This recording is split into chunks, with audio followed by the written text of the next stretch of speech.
Shalom, shalom, shalom, peuple de Dieu, shalom à tous les auditeurs de l'émission Intervention de Dieu. Moi, c'est pasteur Michael Maonso, pasteur responsable de l'église CAC VH Centrale Lubumbashi.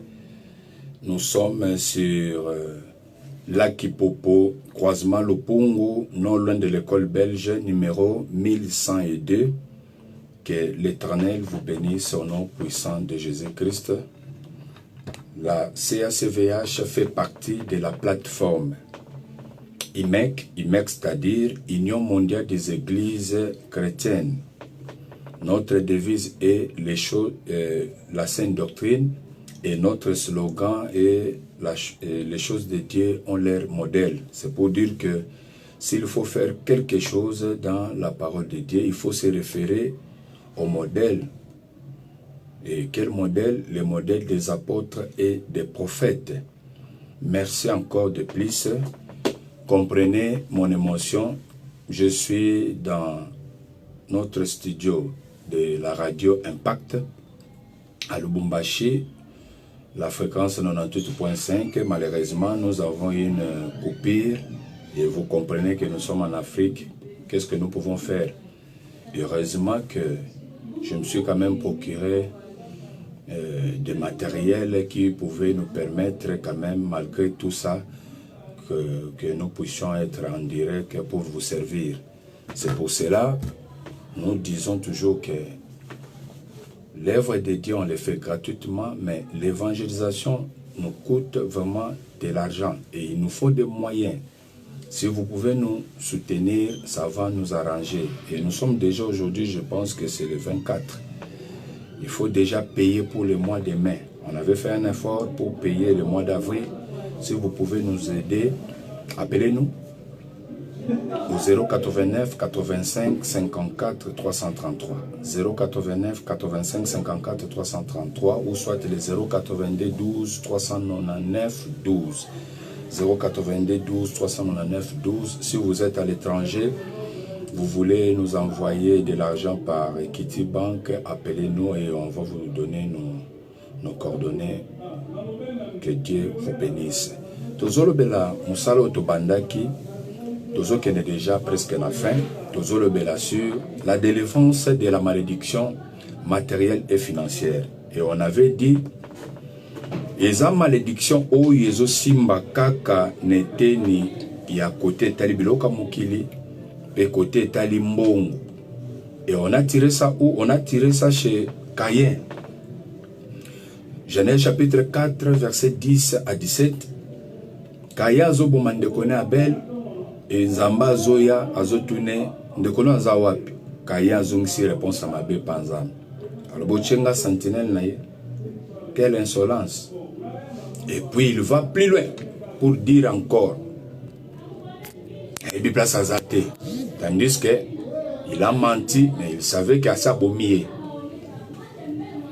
Et Zamba Zoloba, Makila ndekone zokanga, ti bisika place na nazali.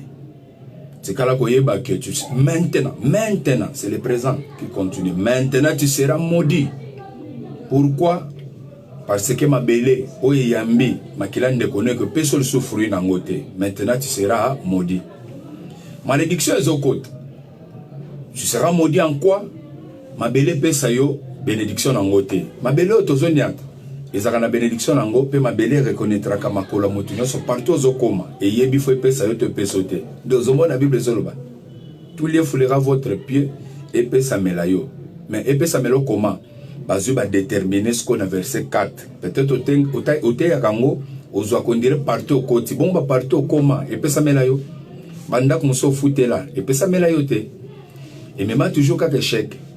Pourquoi? Parce que c'est quand les pesa melayo te. Mais kenesko na Jérémie ngo mona na verset 4e na ngo ndezo expliquer tout liango za wapi. Bisiko nzambe permettre à pesa ki pona ba Yuda. Ça dit quand tu te retrouves dans la carte permettre wana o mato kita. Bitumbe ya été pesa melayo pour nzambe spirituellement ça pesa yango. Alors grâce au nzamba sali biso ko pesa biso Lubumbashi toye pour nzambe de mutatinde biso lobi ke kende yo zala kuna. okoko bundi soko sala nyo soko sala mais ce que ça périmètre nzamba pesinga et pesa melangai et puis déjà ku te pesa melinga na kombo na Yesu Christ tika pe ndenge na zolo baka ko fonga mo comprendre que bisika no sozo ko eluko yeba que ça permettre na yo nzambe mutati wana et bisika na siko luko sana ngo alliance na nzambe posa nini o acquérir nango penza spirituellement et koma ya yo ela tanzoto et nzamba ebisisiko kaye partout ko tambola mabele mabela ko landela yo bisika no soko chama kolo na yo mais na verset 17 kaya boti pe mwana abali côté ko boti côté ko bala côté ko za na santé malamu kaya za na problème ite mais problème kaya kaka mbongo na biloka mukili nde passe nde to moni ba fayi mususu ba bi to bimeli ozokuta bango basomba ka biloka mukili te bako somba banda kute bango bako somba pe ba mituka te bako za pe na vie ya bien te ya ko lata bien te c'est tout un problème. Donc, ce que malédiction a bango fandeli bango côté domaine, on a de moins bouger exacté. Ndé délivrance sur ce zoluka côté tenuana. Tu as vu que santé bozaka bino bien. Mais batu musu ba bimi pe na ba famille, bazana ba problème héréditaire, ba bela ka ba diabète, ba cancer pe zo sani zo tungisa bango. Mais ya biso Oto simbi ezali kambwetali côté kaka mbongo mutu muso azali akozo ba idea bien so na simbi mbongo te mais il suffit kaka simba mbongo le yingeye akosala ba dépense moko inutile na ambiance et après ndako ya kosutuka mbongo tango esili alinga se ressaisir mais bokoko condamner ye ezo te pas n'intéressant na makila na ye problème ezande na kati makila ne batu muso ba ko somba bandako te soka meki azo makanisa so mandako bazo escroquer mbongo ameka so ma voiture pas comme ça na ngata transport ezo tout abattu yazo ki mangola pourquoi 4 personnes ba kufi na kata voiture na ya au futa ba onde akima angola si yabino ndo akima pourquoi ameka so ma voiture mutu musu pa bandiko ko koma directeur ba pesi mutu ka musala akomi na jeep azo panzana na nzela tutali na pota minda akufi sur place bokoko ya bolobi on dit azaki na kwiti te ba esprit bomiye pourquoi ibino boko zo mbongo te bino boko koma na niveau te nde to ko comprendre que mabe oyo kaya sali ko bomandeko na yesali que nzambo alobi ke na tie biloko mi ba il bosono la bénédiction et la malédiction.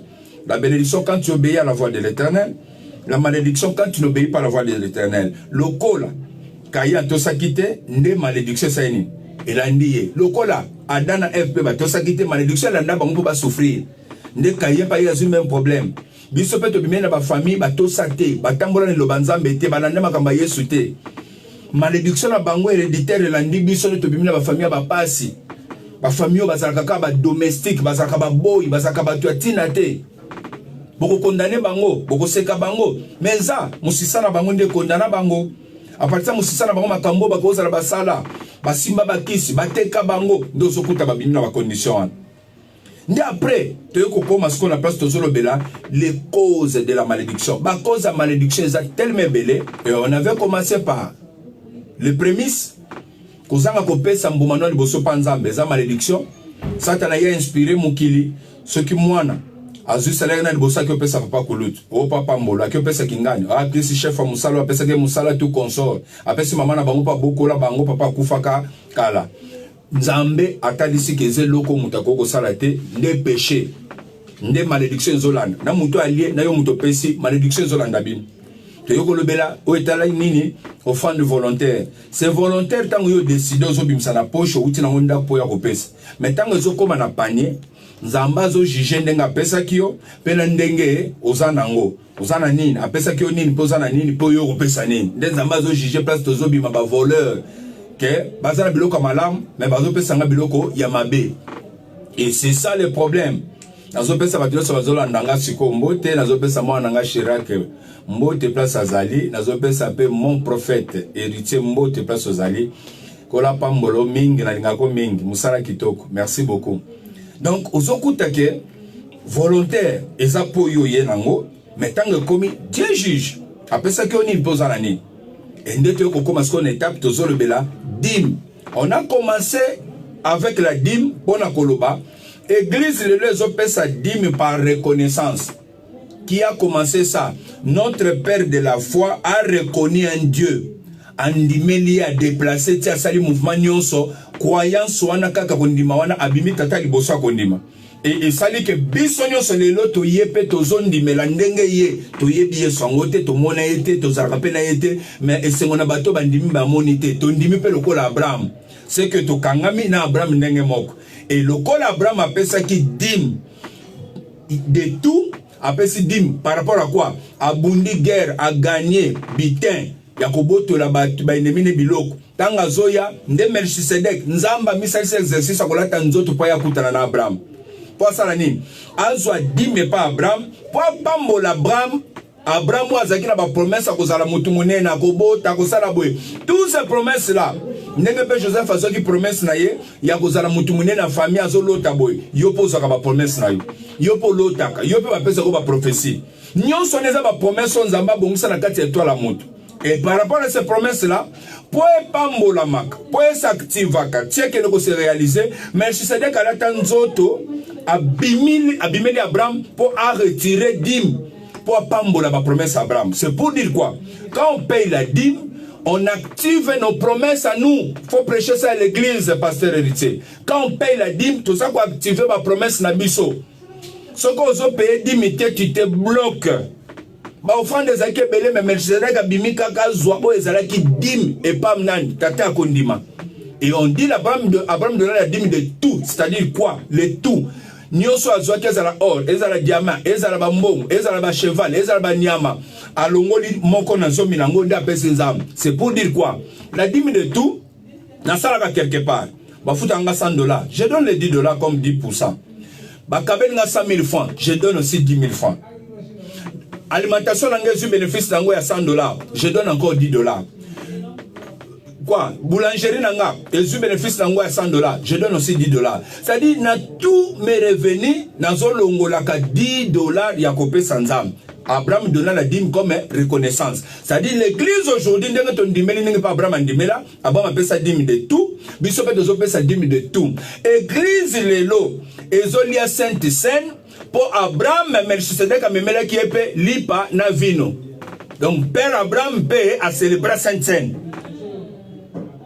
Est-ce que vous comprenez ma kambao? Père Abraham paye à célébrer sainte seine. Et c'est ça. Alors, le qu'on a dit, tu vas dire qu'il y a un ouan. Mais tu as dit que quand on a pesa, à partir de la reconnaissance, quand on a pesa, l'objet total, c'est que des autres là que tu as activé ma promesse dans biso. Et aujourd'hui, je parle la dîme, quelque chose consacré à Dieu. Je lis la parole de Dieu. Lévitique chapitre 27e. Lévitique chapitre 27, verset 30 à 34. Toute dîme de la terre, toute dîme de la terre, il y a l'eau la terre, il y a ciel mais de la terre ici. Soit des récoltes de la terre, soit du fruit des arbres, appartient à l'Éternel. Quand on dit soit, nous prenons exemple, ils ont la boulangerie, ils ont la ketch, ils ont le transport, ils ont l'avion, ils ont le bateau, ils ont le misala nyon soan. Appartient à qui? À l'Éternel. Est-ce que ça va appartenir à yo? Vous qui me suivez, est-ce que ça va appartenir pas à yo? Déjà par là, un bon enseignant faut tel isake, et ça va appartenir à Nzambe. Ce qui déjà ça va appartenir à Nzambe, c'est quelque chose à craindre. Il faut banga et il faut respecter. C'est par là tozoloba, dit me consacrer à qui? À Dieu. Tozoken. Quelque chose appartient à l'Éternel. Toute dîme de la terre, soit des récoltes de la terre, soit des fruits des arbres, appartient à l'Éternel. C'est une chose consacrée à l'Éternel. C'est une chose consacrée à l'Éternel. Oh. Oh là là là là là là. Oh là là là là. Oh là là là là.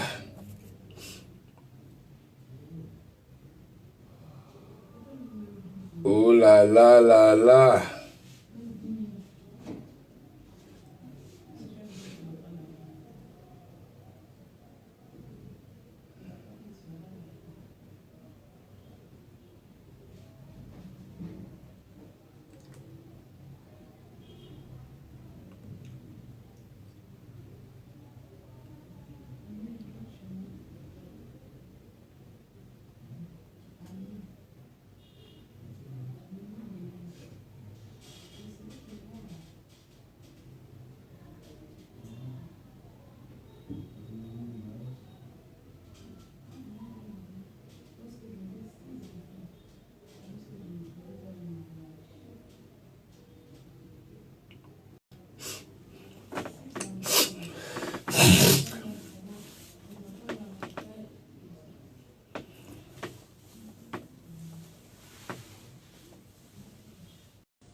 Amen. Kolo so pa mbolayo, tozo ki mwa problème moka technique, tozo ngilisus.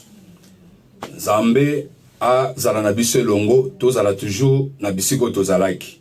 Lévitique chapitre 27, verset 30, tozo kita. Toute dîme de la terre, soit des récoltes de la terre, soit du fruit des arbres, appartient à l'Éternel. C'est une chose consacrée à l'Éternel. Si quelqu'un veut racheter quelque chose de sa dîme, il y ajoutera un cinquième. Si quelqu'un veut racheter quelque chose de sa dîme, c'est-à-dire quoi? Nabisika que opé sa dîme la yo $100. Mais omi kuti na ba problème, omi kuti na makamoko etungisio, oye ça dit que moi yo sala nini, opé sa dîme na moment on ezate oluki o utiliser mbongwana. Nzamba le beza problème ité. Ce qu'on dit mais on salela. Mais tu as qu'on fout avec un cinquième. C'est-à-dire quoi? Un cinquième, on va diviser $100 ou on paye ça comme dîme, on va diviser par 5 et que bimsa $20. Et ce que bimsa $20 plus les $100 et comme $120. Donc tant qu'on fout, il faut foutre avec intérêt, il y a $20 du colo. On fout à 100 ou on fout à $120. Erreur rabat te bere pesa ka place one. Ako li adim ayebika ka ya kofuta aya futika montant za kinango. Il faut ajouter un cinquième. Si on ajouter un cinquième te Nzambe ako accepter te obiminde ti voleur okosi Nzambe. Mais on koki ko salela mais oyo ko futa avec intérêt, Dieu l'accepte. Pour les conditions Nzambe tient na kati na Bible pour mutino sa tous.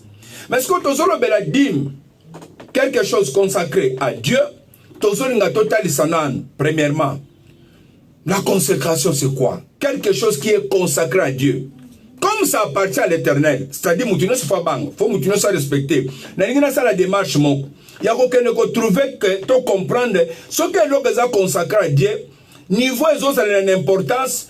Comment il faut respecter ils ont comme quelque chose inviolable, quelque chose qu'on ne peut pas manipuler comme ça. C'est-à-dire, Moutounion ça a obligation à respecter quelque chose consacré à Dieu. La chose, quand elle est consacrée à Dieu, c'est quelque chose qui est mis à part. C'est pour dire que votre dîme là, c'est quelque chose qui est mis à part. Oyoyo kokiko simbata vana nukut yo zwango et comme na maboko na yo, c'est déjà consacré à Dieu, c'est quelque chose mis à part. Dans la démarche moko, il y a quelque chose qui est consacré. Tozo Exode chapitre 11. Exode 11 premier verset tozo kita. Exode chapitre 11 premier verset tozo kita. Que dit la parole de Dieu? L'Éternel dit à Moïse: je ferai venir encore une plaie sur Pharaon et sur l'Égypte. Après cela, il vous laissera partir d'ici. Lorsqu'il vous laissera tout à fait aller, il vous chassera même d'ici. Parle au peuple pour que chacun demande à son voisin et chacun à sa voisine des vases d'argent et des vases d'or. L'Éternel fit trouver grâce au peuple aux yeux des Égyptiens. Moïse lui-même était très considéré dans le pays d'Égypte aux yeux des serviteurs de Pharaon et aux yeux du peuple. Moïse dit: ainsi parle l'Éternel. Vers les milliers de la nuit, je passerai au travers de l'Égypte, et tous les premiers-nés mourront dans le pays d'Égypte, depuis le premier-né de Pharaon, assis sur son trône, jusqu'au premier-né de la servante qui est derrière la mêle, et jusqu'à tous les premiers-nés des animaux. Il y aura dans tous les pays d'Égypte des grands cris, tels qu'il n'y en a point eu et qu'il n'y en aura plus de semblables. Nzamba zoya ko yebisa siko Moïse, yebisa peuple, na buta lelo nde bazozo a délivrance bazobi manakati na Égypte. Pharaon akotika bino bokende. Ezaka akotika bino bokende te mako bengana bino pena ya ko bengana ke bobi makati na Égypte, bobi makati na Égypte, bobi mabokende. Et ndenge Nzamba lobelaki yango ndenge salemelaki. Mazolo ba ako bengana bino bongo pourquoi? Ako bengana bino bongo parce que Nzambe na kolekana na kati na Égypte na koboma ba premier nenios ya bat ko banda Pharaon tina mutasuka na koboma ba premier nenios ya banyama nyonso ba kokufa na koboma bango mutu ko exista ozala te ba kokufa et loko na kosala koleleka na ndako nyonso ba égyptien e banda na mkonzi moko pharaon tina batu nyonso ase batu nyonso bakolela matango ekesala mawana eze loko na ne salemate pe que tikala ko salama lisusu te. C'est-à-dire nganza mena koleka na koboma na meka ko fongola place wana poza na erreur te même tatango te yak nzamba simba makila te nzambe abeta kabiso te nzambe soka linga beta peuple na ye afungola ka nzela pesi satana passe satana ya bando beta ndenga kotaki na vie ya Job. Après Job tango nzamba sali ke a zongi sali sus na position malamu nzamba ya bengani satana a récupérer sous Job na ye nzamba saka na biso so to sali mabe nzamba sala ka se a retirer ka protection na a pesi diable passe pour frapper biso et même tango zoka bazoloba nzamba ko leka ko boma nzamba boma batu na Égypte nzamba simaka makila te nzamba boma batu na Égypte te. Mais il fait comment? Soko continue à 4 na Exode chapitre 12e. Soko ke na verset 23e. Na ozo fongola kaka po ozala pe na mayelo wana mbala moko. Soko ke na chapitre 12 na verset 23e Bible zolo banini. Quand l'Éternel passera pour frapper l'Égypte. Ah, jusque là, les hôtels saka kenzame mtaole kati. Ozano la raison pote ya kibong. Quand l'Éternel passera pour frapper l'Égypte et verra le sang sur les linteaux et sur les deux poteaux, l'Éternel passera par-dessus. Zamba sota, Zamba yebi pena ko beta bazem popo na ko pumbwe. L'Éternel passera dessus la porte et il ne permettra pas aux destructeurs d'entrer dans vos maisons pour frapper. Zamba se dédouaner. L'Éternel passera, mais quand l'Éternel va passer, à l'obisco, il ne permettra pas aux destructeurs à côté nandaku ya bayuda. Pourquoi? Parce que nandaku ya bayuda bazokuta bache makila ya nyama na lento pena le deux poteaux. Ndezota lisake bango baza protégé baza na alliance na nzambe. Moyen les destructeurs à côté à détruire ezate. Pour dire quoi? C'est les destructeurs nzamba pesa ke pasa bikota boma bebisa salanios. Et les destructeurs, tout le monde qui est à côté de la vie à Job, a détruit, a bomi, a salé événement pour ya simba kamakila. Ya koko boma ya ko salanios. Et soko keipe na kana yo simbi ki si tout consort. Au moment ba sacrifice na yene ngazo boma, ngazo simba makila. Kolo yo sapambola yo makamongo eza bien. Nazo lingana démontrer yo eloko eza consacré ndenge image na ngwe zalaka. Parce que nzamba lobike, na koleka na Egypte na ko boma.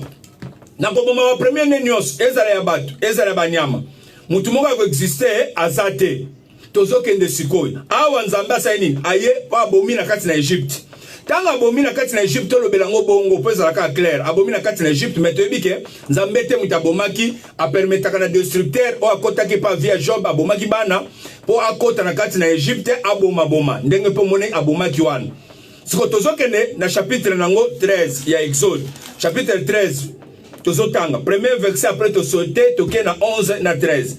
Que dit la parole de Dieu? Makamango zaka bien, landa très bien. Que dit la parole de Dieu? Verset 1er. L'Éternel parla à Moïse et dit: consacre-moi tous les premiers nés parmi les enfants d'Israël, tant des hommes que des animaux, il m'appartient. Toqué na verset 11. Quand l'Éternel t'aura fait entrer dans le pays de Canaan,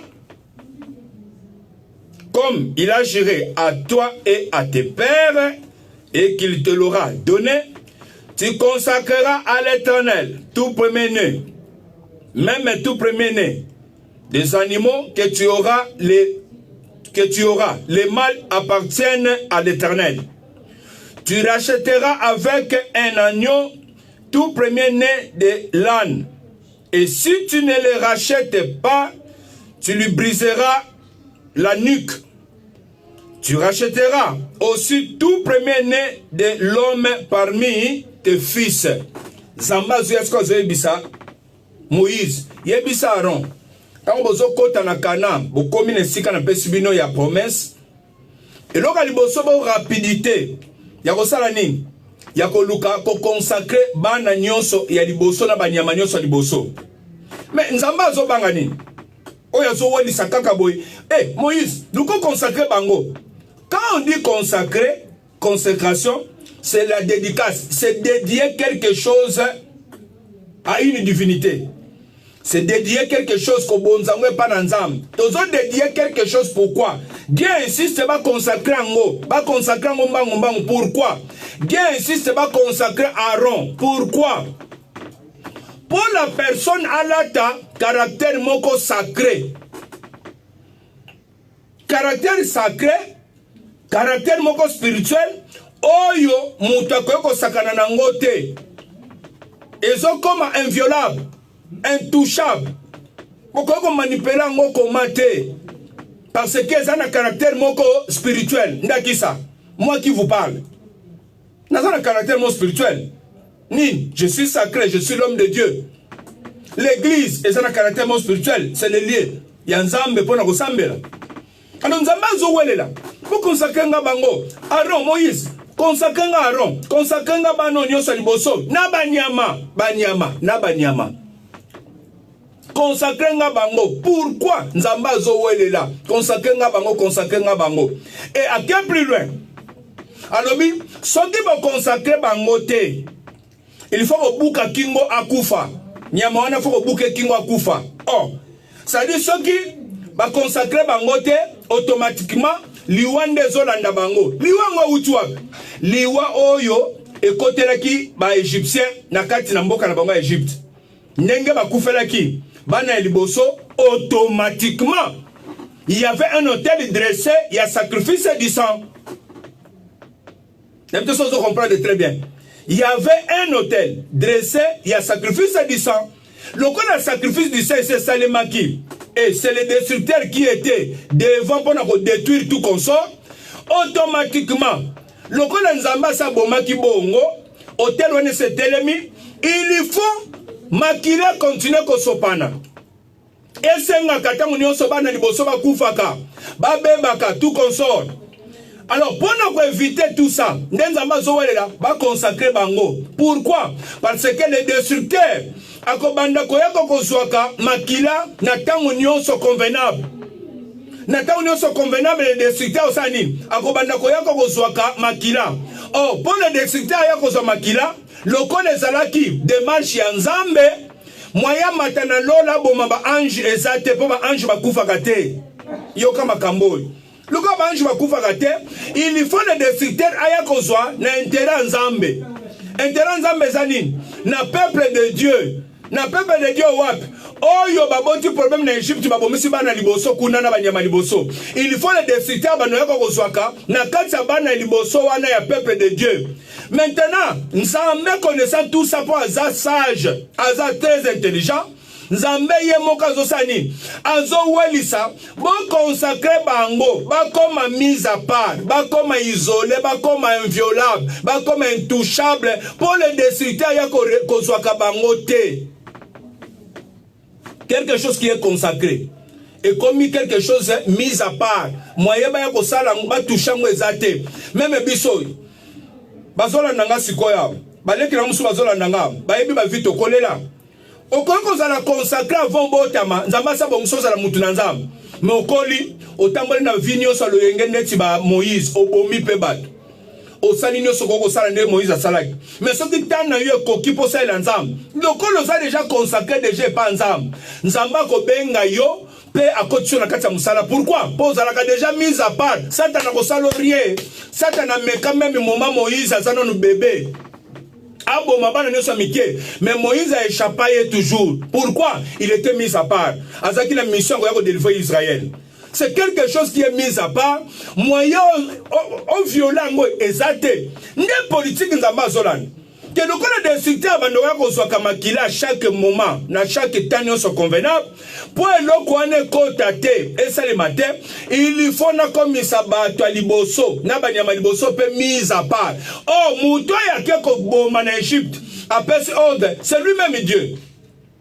Le cas de Yemoko Nzamba ba principe, a dit que le cas de principe est sopi makila, destructeur banoko kozwa kakati na bana na ngai. On a protégé bango, il faut déjà Moïse, Aaron, bon consacrer le premier né, pour banoyo, baba no kufa kufate. Bon, on remarqué que bano kufa pamba pamba, liwe zola na bango, pour les destructeurs banoko kozwa kanatan convenable.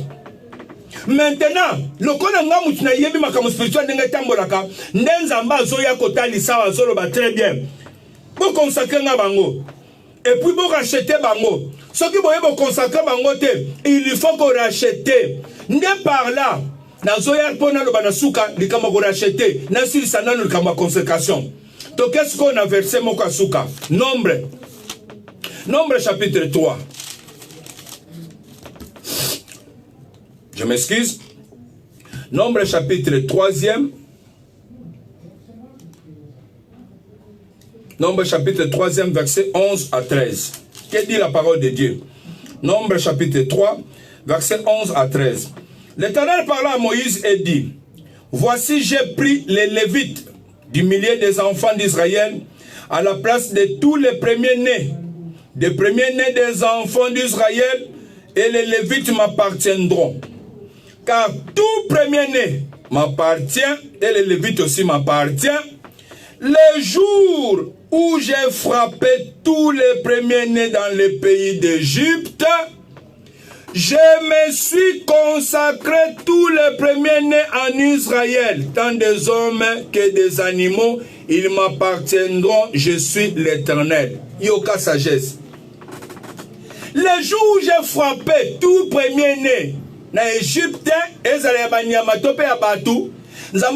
automatiquement, je me suis consacré tous les premiers-nés en Israël, tant des hommes que des animaux. Ils m'appartiendront, je suis l'Éternel. Tellement réplique moko spirituelle na salaki malamoko na événement wana, je me suis consacré tous les premiers-nés. Automatiquement na lobi ke liwe banosongela bango panzamba chekal. Et to so comprendre mbala moko nzamba chekal kala nini a bloqué que Satan a okotate nzamba che bouclier a bloqué que Satan na betiawa Satan a koya okota mbala nzamba bloqué a bombi biso na sima. Abi tout premier né na bombi bango. Bazala déjà na kati na ngai. Pourquoi? Pour Satan ya kozwa bango te. Eh bandeko. Na bakisaka mwa mayele. Ozokuta nzamba zolo bana ba Levite. Tango basali vodor, ba yuda no basali vodor. Nzamba zolo yebisa Moïse. Yebisa bango ba o baza pour l'Éternel ba le kakote na yo. Tribu a levé l'équipe. Tango tribu a levé l'équipe. Moïse a yebisa bango consacrez-vous à l'Éternel. Na ko boma bandeko na bino. Bomi bonze pa na nzambe na komi boma ko boma bandeko na bino. Nde ba ke ba ndiko boma. Bazolo ba jour wana 3000 personnes ba kufi. Événement 3000 personnes et salami. Oui ou non? 3000 personnes ba kufi. Nzoka spirituellement, eza nyongo, il faut payer ango. Nozokuta, up-to-date, obanotango okuta, premier discours à Pierre, 3000 personnes converties, nyongo futamite. C'est que les destructeurs, andaka banoso nyongo, nakatsa nani, nakatsa bayuda, nakatsa bana nanzam. C'est clair, non? Andaka banoso nyongo, nakatsa bana nanzambe, bandaka banokufa. Le principe est un nzam. Connaissant tout ça, nzamba sala que 3000 bakufa. Nakati, na désert wana, ayeko sauver bango na prédication à Pierre, 3000 personnes converties. Bandibeli Yesu. Afutite. C'est-à-dire qu'on a hôtel, il y a destruction izalaki, kotoyo, hôtel il y a renversement sanim, et telemi. Ce qui kuna liwe zalaki à partir d'Adam, hôtel, est tellement un sacrifice à sauver à Yesu salim, et il est tellement les koulous. Est-ce que vous comprenez ma kambango? Na tuni est-ce que vous comprenez ma kamnazolo? Quand le sapin molo bisiko zali. C'est par là, Nenzamba lobi, jour kakana bomi. Je me suis directement consacré le premier-né na tia protection. Que bakoufate bazo problème té. Mais maintenant, pour bakoufate bazo problème té, le kola bazanga automatiquement nyo saliboso, faut boya kopesa na église. Tozongi siko plaso tozalaki na biki na tika kiwana. Na Exode 13 verset 13. Tu rachèteras avec un agneau, tout premier-né de l'âne, et si tu ne le rachètes pas, tu lui briseras la nuque. Tu rachèteras aussi tout premier-né de l'homme parmi tes fils. Tu vas racheter tout premier-né. C'est-à-dire quoi? Le cona, ma premier-né, il faut pas aller ensemble. Il faut pas retirer mon église. Bana nyonso liboso, faut pas retirer mon église, basé en Zambie, basé en Gapon à Libéla. Pourquoi? Na salle événement en Égypte. Ce événement en Égypte. Satano alandaka po ya ko boma bato. Kola yo bikisa na kati ya nouvelle alliance 3000 personnes oui ou non. Siko kanisi nde biso bana liboso nde sili nozo kuta. Ismaël liboso azo problème à beba. Eza langage moko spirituel. Zamba yo kozwa Isaac. Asali na Isaac. Isaac aboti Esaü na Jacob. Esaü ya liboso nzamba zo ba depuis libumu. Na sina rejeté ye, na boaki ye, na lingi na ngaleki. Ya liboso ezo beba ka pona nini? Kayen Adam ya sa liboso abebi Yesu ya mibale abimisi lobiko. Kayen na Abel, Kayen sa liboso. Kayen abebi Abel abimi manam. Nzoka principe moko spirituel eza on nyonso liboso za kana bitumba ezoka problème. Problème nango liwa fo elandango ba bifo obuka ekingwa kufa. Seke liwa landaka ndo talibana liboso na ba famille na biso otali bango nyonso zokuta bazana bitumba makasi liwa bikuke ya kufa le séjour de mort eza kolonga bango pourquoi pas eza principe moko spirituel. Maintenant pour na sauver bana na liboso tokende kotalisa ke na kati na ba premier né makbata eloka liboso tokende ki na même na niveau kotalisa muta liboso zo banda ko bonga na famille omoni yom to ndo somba ba voiture na dobi omoni ndenge yo bandi ko somba ba voiture mon prophète ndongo bando somba ba voiture mon prophète ozamu de liboso bando somba ba voiture eza bitumbo bimi premier né soko yebi ko sai nango ba offrande te pona rachat okokuta ko zo bitumbe belé. Premier né muto abandi ko bonga na vie, premier né muto abali muto liboso, premier né yo muto soma bandaku. Biloko na nyos ebota ka bitumba. Premier né yo muto bota mi liboso, obota mi kota basi, obota mi kota mi bali, ebota ka bitumba. Maintenant le kola ba premier né. Ezoza la nzambe, langage moko spirituel eza caché, nzamba sali que asa protéger biso mais pour vie protection ne zoyo et comme makati na vie na yo na zoyo bisa sko Moïse yebisa Aaron a consacrer bango aya sala service moko pona bango ba bonza bango pananga ba koma mise à part ou soit soki famille eza na posa ke ezwa bana na bango wana bazongela bango to pe nyama na bango wana azonga na nyama ne wana pa lingango azosani akosala rachat ako racheter bango ndeto bimene na famille ba yeba makambo te ba yeba kiteke fo ba racheter biso bana liboso ba yeba kiteke fo ba sala biso ba offrande wana to bimeli sikoyo sans protection kwa nzamba lobike na sina salini na consacrer ki bango mais le code to sali service mon côté à consécration automatiquement ezana no nil et côté en vigueur de na kati vie na biso pour protéger biso ozamona liboso makambo na solo bo comprendre. N'est problème de ça non. C'est-à-dire, et donc ils ont comme mise à part pour un soit problème, un soit danger au combat de soit consécration. Tous hommes sont presque tous qui dans Lévitique, photo 6 à matin. Bazolabani, Lévitique 27 au bani à 30 tout dit de la terre soit des récoltes de la terre soit du fruit des arbres appartient à l'Éternel. C'est une chose consacrée à l'Éternel. Si quelqu'un veut racheter quelque chose de sa dîme, il ajoutera un cinquième. C'est quelque chose consacré à l'Éternel. Vous avez compris? Ça dit, tout dîme de la terre, c'est quelque chose qui est mis à part. Mis à part pour qui? Pour toi? Pour qui? Mis à part pour Dieu, pour l'Éternel. Ça dit, Eze loko déjà yanzam. Quand on va 100 000 francs, 10 000 francs, déjà loko yanzam. Oh, et loko yanzam, zamba zoloba. Okokende kopesa dim, okokende kopesa prémisse et pas nganga nzambe, mais nzamba zotia différence, nganga nzambe nyonso te, mais nganga nzambe en fonction.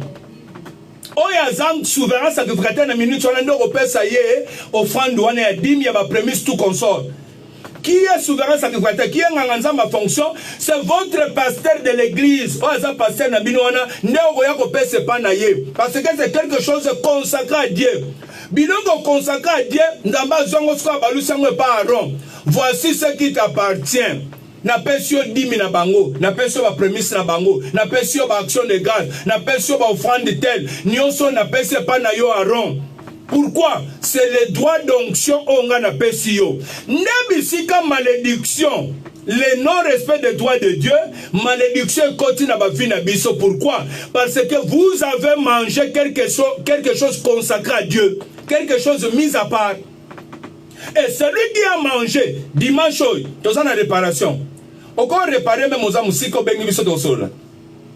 Si tu te yo c'est pas na tête. Bon pour la réparation donc on peut s'abisoter.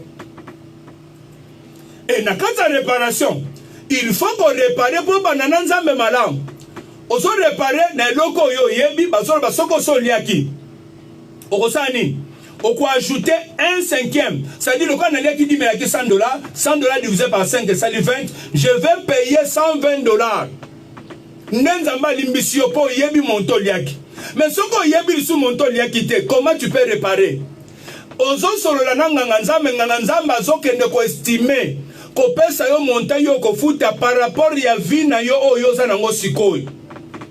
Ato zaka patron zaka na ba avion. Olia ba di mebele okweya. Na minute oyo oza incapable ozala ta musu muto zo mene via ba $100. Nga nazota la vie na yo ndenge za présentement pe nazo ebisa yo papa Lucas $50 yaka nango comme ça nazo sambele le réparation mabeni oso no sala nzamba limbiso bana marche sika nde possibilité ya mibale nzamba pesi epanganga nzambe po sauver église mabeni nskoto sali nde place toza miyibi nde place bazo ko sabat c'est quelque chose consacré à Dieu. Et la Bible dit ça. Même aucune nouvelle alliance, au Kouti, Matthieu 23, le béni de Kamadim, aucun hébreu et le béni ango. Non, Kouti ce que la Bible est aucun de Kolbana Malachi chapitre 3, verset 7 à 10. Apportez quoi? Apportez vos offrandes et vos dîmes. Quand on dit apporter, c'est que maintenant il faut qu'on répare. Ce qu'on va dire qu'on répare. Apportez, bon, mais manakati l'église. Pourquoi? Pour biler yezala, pour nganganzambe paye à vivre. Ce qui nganganzambe amni ko vivre, ba komi na kimia, ndenga église primitive, ba ndeko ya biloko ne soit pas pierre. Ba tondi na biloko, nzamba sa yeke indigence à la tête. Ce qui vont même biloko ba ndiko tondi na l'église, c'est alors bénédiction de Sanine. Et zo sopanakati na vie na bino. Dim quelque chose consacré à Dieu. Dim l'offrande consacrée à Dieu. C'est quelque chose qui est mis à part. Kola pambola bino, nous sommes la CAC VIH centrale. Nous sommes sur la Kipopo, croisement le Pongo non loin de l'école belge, numéro 1102. Chaque jour, lundi, mardi, mercredi, jeudi, vendredi, 16h à 18h30. Vous pouvez contacter sur 089 85 54 333. 089 85 54 333. 082 12 399 12. 082 12 399 12. Tous en apportent ça soutien. À ton cité. Provision nzambe zalaka mais musala na biso foto lobaka po yo pesi soki yo ndoko ozala provision nzambe ezala malamu opesi biso nzambe opambola yote les deux talezala molili courant zate moyen radio ça les ate coupure moko munene zao mais quand même l'utiliser ba matériel on zalaka nango et ça dit que en direct bozwinga okokolanda ozu conseil ozu mateyo et pesi op via sika et pambol peyo bon ko soutenir biso te. Déjà nous sommes le 24, il faut déjà te foutre à radio. On a moins de mains. Chaque jour, tu peux perdre R na 11 €. Pourquoi? Parce que tu as des moyens. Place aux autres $50, $100. Tu as même bateau à foutre la biso de diffusion, il y a pourquoi. Pour te donner à 11 h jusque là. Ce qu'on peut foutre la biso de diffusion, pourquoi? Au bengi biso na numéro 1. On peut contacter biso na Facebook. Pasteur Maonso Michael officiel. Eza Facebook nangai, page nangai ya la Facebook. Tozo sa le phone, tozo silisa moi oyo et mois prochain tokobando chakaka matin na biso nyonso na page nangawana. Alors totiki na nubatu na Facebook normal Pasteur Maonso Michael pour bazwa moyen ya kolanda biso déjà bayoka communiquer. Mois prochain de tozo banda kaka mais to bandimba na moko ko chaka mateya na page na biso officiel luko s'abonner déjà kuna na page na biso officiel ezaka ka ndenge moko na ya Facebook wana Pasteur Maonso Michael ba YouTube na biso ezali CAC Central Lubumbashi CSVH Central Lubumbashi. Nde YouTube nanga yango wana na Instagram okuti Pasteur Michael Maonso. Nde okuta biso na ba plateforme wana nyonso. Toza na posa soutien, na répéter le sous, toza na posa soutien, oko soutenir biso benga. Nzamba tio aker benga oya o mon église otala yom to kosombela biso ba instrument okosala biso musalani po eza central photo bongisa ngo kitoko po eza sika wana ekezala foire ya parole de Dieu. Dans le Bible ekezala foire ya parole de Dieu bisiko to banda kote ya même ba serviteur po baye ba makambo ebele. Oko mona ba église mususu basangisi 50 personnes ba consacrer bango. Même la carte de la Bible ngo basala makambo bon. Donc bango nyonso wana babengi bango po ba consacrer bango et puis ba consacrer bango nyonso ka nini ba bimi bango nyonso ba pasteur ba consacrer bango ba pasteur nzamba bengela ngo bon siko kino landa profondeur po yeba nzambe nde aza ko se choisir na bato o ya lingi ba consacrer pona musala songolo et bible zolo ba alobi Paul na Barnabas na zui bango po ba kene vers les nations na zui bango po ba kene zala ba porte des nations bateya nzambe mutaponi me bazaki bele place wana nzamba le bibo zelanga le Saint-Esprit dit mettez-moi à part Paul et Barnabas pour na œuvre na bengi bango so bato nyonso babimi na kati ya communauté moko 50 personnes ka bango nyonso babimi na rang pasteur donc prophète azalate docteur azalate évangéliste azalate c'est ça donc faut makambeza la bon apôtre azalate ça dit ça na makamususu oyo bato bazosala basali yango poka ba prouver bato basali pona loyenge moko boy mais spiritualité na kate zate nzamba za maître loko wana te nde bisiko to kote ya bato bato ba comprendre même attention bani ba consacrer nzamba za loko pa ko lobelo te nzamba za na makamba lobelo te kaka po ba lobi ba consacrer bino ndoyo keleng pona ba cours wana botangi alors central les aplaso to ko enseigner to ko pesa malakisa ba profondeur oyo ko sala ke mutakota na ba erreur te baki ne ba pakolo mafuta te bazu liseke moko bazo sopero mafuta bongo siko ya Moïse oya chaki maboko likolo ya Josué na kati na Bible achaki maboko koma tandis que moment wana ezalaki peke mafuta ezalaki mais pour na Josué basayini bazu ba imposer maboko po ba rendre participant ya oyo Moïse azali siko toko expliquer makamwana nyonso te ke mafuta ya lisote toko tel samote na nouvelle alliance Yesu yomoka yaki pa koma nganzambe bapakole mafuta ni Saint-Esprit kiti likolo na jour à baptême et puis azoloba azui roulo azoloba ni l'esprit du Seigneur